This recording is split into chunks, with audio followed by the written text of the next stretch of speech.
speak.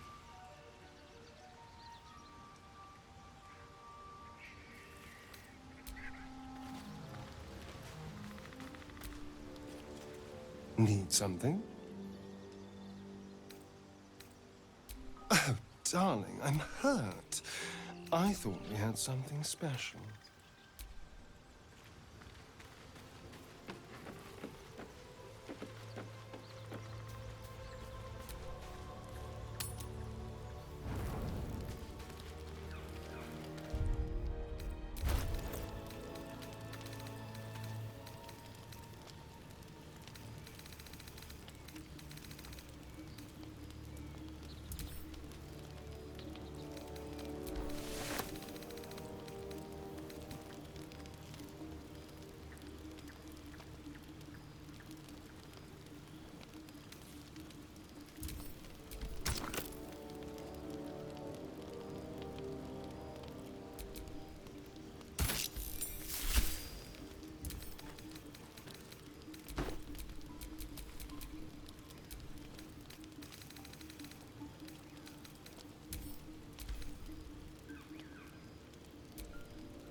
Still alive, so that's progress.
Tingle runs through your head and down to your feet. Ah, there it is.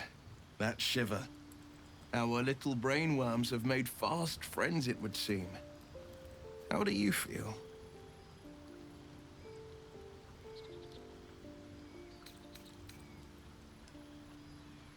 Healthy, and troubled by that fact.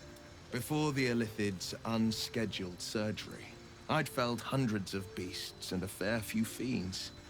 The tadpoles weakened me, suppressed greater talents, but beyond that, I've showed no signs of turning.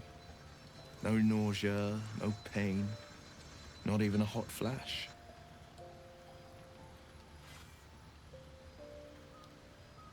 Indeed, perhaps the worm's vat was poisoned. Perhaps we're uncommonly fit. Or perhaps the tadpoles are merely on holiday. We could conjecture all night. I suppose the why doesn't matter so much as the what next. And that answer is plain as the horns on a war devil's head. We get these things out. Let's get some rest. Dawn comes sooner than we think. The Blade of Frontiers at your calling. Karlach's fires raged in Baldur's Gate before she escaped to Avernus, as my source told it, and she was planning to return.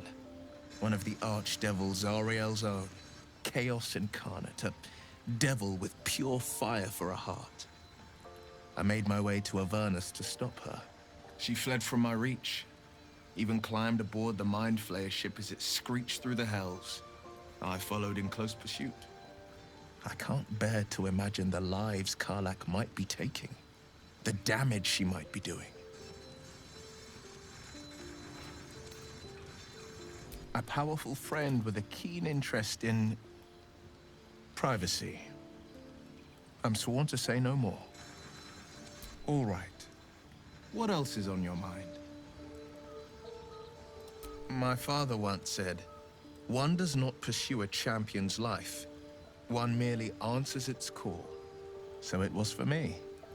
I was hunting near the Cloakwood when I heard it. A child crying out from a lone farmstead. I found him in the fields, flanked by goblins. His mother's corpse bled into the soil next to him. I don't remember much of the battle, but I remember drying the boy's tears after.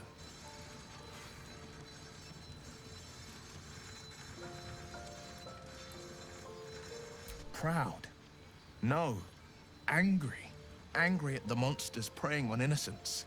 Angry at the so-called good gods for tolerating the cruelty of the evil. Angry at myself that it took so long for me to see the coast suffering.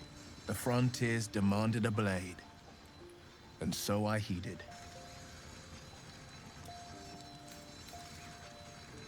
It was an even bloodier day, and a stronger foe. It's made from pure bloodstone, carved from the Galena Mountains just north of the Moonsea. A reminder that sometimes blood must be shed and sacrifices must be made. But that story is reserved for lifetime friends and calmer days. Tiny grooves spider across the ice surface. It resembles a sending stone used to confer with distant contacts. A sending stone? Nothing so special, I assure you. His breathing quickens, his jaw tenses. Will is keeping something from you. A strange sensation courses through you, and your companion's mind unfolds, secrets half revealed.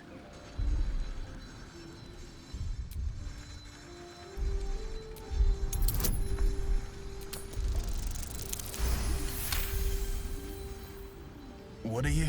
Something stirs deep within you, hungry and alert. It's taking something you'll never get back. Your right eye vibrates, and a woman's voice echoes in your head. I've a sweet tooth, and devils on the menu. Beyond the voice, you find only shadow.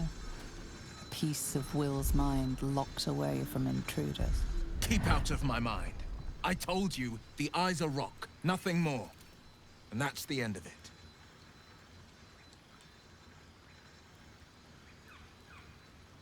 it. I've come to know a fair few village clerics, but none with the skill to pull these worms from our heads. From what I understand, there's a healer called Nettie in the Grove. Perhaps she's got the talent. We should pay her a visit.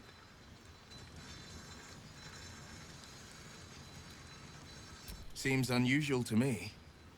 Then again, we're talking about tadpoles inserted into our brains by rubber-skinned tentacle monsters. There's nothing usual about it. All the more reason to stick close. I think you'll agree. Anger. I understand. We've been preyed on by illithids, suffered insertion of a mind-bending worm. Bloodthirst is another matter. But perhaps not too big of one, if it's a devil or demon's flesh you're wanting to tear.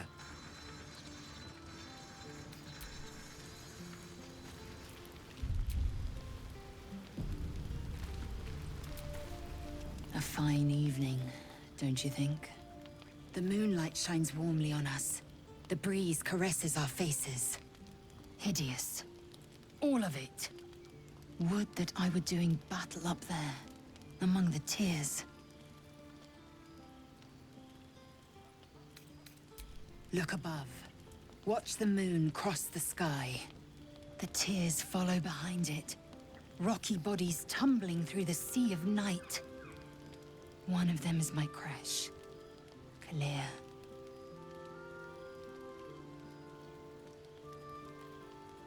Do you think me so sheltered? My entire clutch battled beholders deep within the eye of the sky. We infiltrated a Neogi spelljammer and laid waste to its crew. The tears span Toral's sky, Venisk. There is more to this realm than this grassy pebble. But enough of this. You are wasting your resting time. Come dawn, we resume our search for a creche.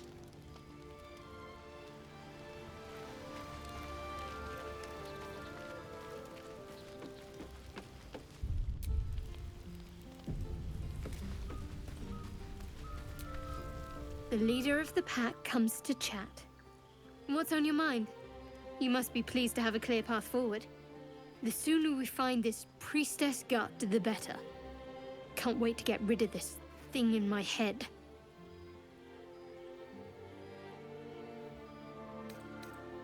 I hadn't thought of that. What do you have in mind?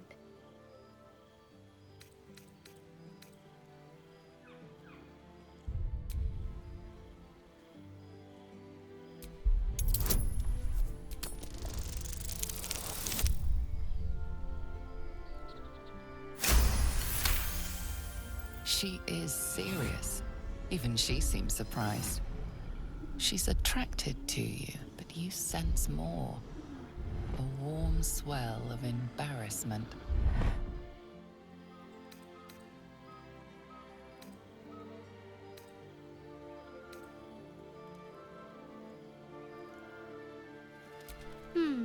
Brambles on bearskin aren't as fun in practice, I'm afraid.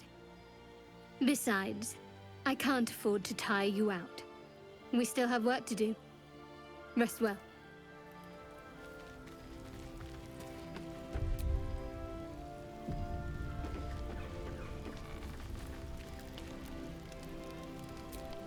You know, I've been thinking, reflecting on what tomorrow might bring when we meet this goblin priestess.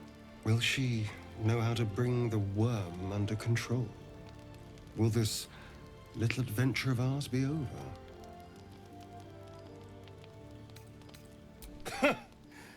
Why not?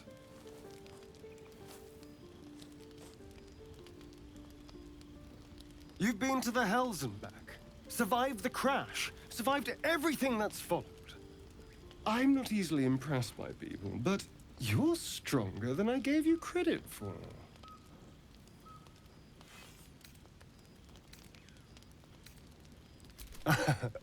A delicious thought, but the right moment. I'm sorry. I need to clear my head. I'll see you later, I'm sure. Sleep tight.